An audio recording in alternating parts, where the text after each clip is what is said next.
इस भारी शोर ने तुरंत राजा का ध्यान आकर्षित किया। जब राजा निकट गया तो उसने देखा कि यह तो किंवदंती में वर्णित दुष्ट राक्षस था। इस प्रकार का विशालकाय जीव केवल मनुष्यों पर ही निर्भर रहता है। अपने देश के लोगों की सुरक्षा के लिए राजा ने मैदान और जायंट द्वीप को जोड़ने वाले पवित्र वृक्ष को तत्काल काटने का आदेश दिया। उन्हें क्या पता था कि इस समय ज्यू शुआई राजकुमारी को पवित्र वृक्ष के माध्यम से जमीन पर ले जा रहा था। एक दिन और एक रात चलने के बाद आखिरकार उन्हें जमीन पर आग जलती हुई दिखाई दी। राजकुमारी ने सोचा कि उसके पिता उसका स्वागत करने आ रहे हैं, लेकिन वह यह नहीं जानती थी कि जमीन पर मौजूद सैनिक रात भर आग का उपयोग करके पवित्र वृक्ष को काट रहे थे। लाखों सैनिकों ने सारी रात काम करने के बाद अंततः उस विशाल वृक्ष को काट डाला। लेकिन इस समय ज्यू शुआई और अन्य अभी तक सफलतापूर्वक जमीन पर नहीं उतरे थे, इसलिए वे केवल पवित्र पेड़ के साथ ही गिर सकते थे। चतुर शियाओ शुआई ने राजकुमारी को पकड़ लिया और उसे झूले पर झूलने के लिए बेलों का उपयोग किया। थोड़ी सी नरमी के बाद वे दोनों अंततः सफलतापूर्वक जमीन पर उतर गए। वह जनरल, जो बहुत भाग्यशाली था, सीधे पेड़ पर बैठ गया और महल में वापस आ गया और उसके पास घर जाने का कोई रास्ता भी नहीं था।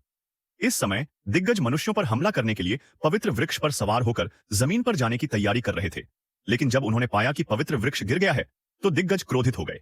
जब राजकुमारी वापस धरती पर लौटी तो उसने तुरंत राजा को दैत्य की महत्वाकांक्षा के बारे में बताया, लेकिन राजा ने सोचा कि अब चूंकि पवित्र वृक्ष गिर चुका है, इसलिए दैत्य कभी भी धरती पर नहीं आ सकेगा।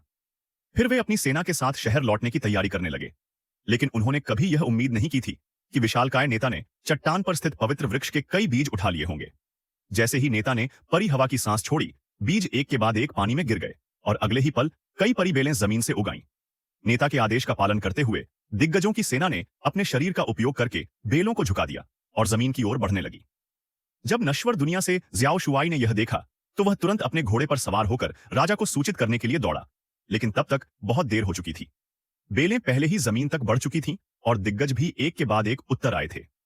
उन्होंने वर्षों से मानव मांस का स्वाद नहीं चखा था और पहले से ही अधीर थे, इसलिए जब ज्याओ शुआई ने आखिरकार सेना को पकड़ लिया तो राजा अभी भी आक्रामक दिख रहा था। अगले ही क्षण दिग्गज जंगल से बाहर आ गए। सैनिकों ने ऐसा दृश्य पहले कभी नहीं देखा था। वे दैत्य द्वारा पीछा किए जाने के कारण पागलों की तरह भाग गए। जो पीछे रह गया वह बड़ी मुसीबत में पड़ गया। विशाल ने उसे सीधे तौर पर दिखाया कि बेसबॉल का राजा क्या होता है। इस स्थिति में मनुष्य के पास जवाबी हमला करने की कोई शक्ति नहीं थी। कुछ लोगों ने तो पवन चक्की को उतारकर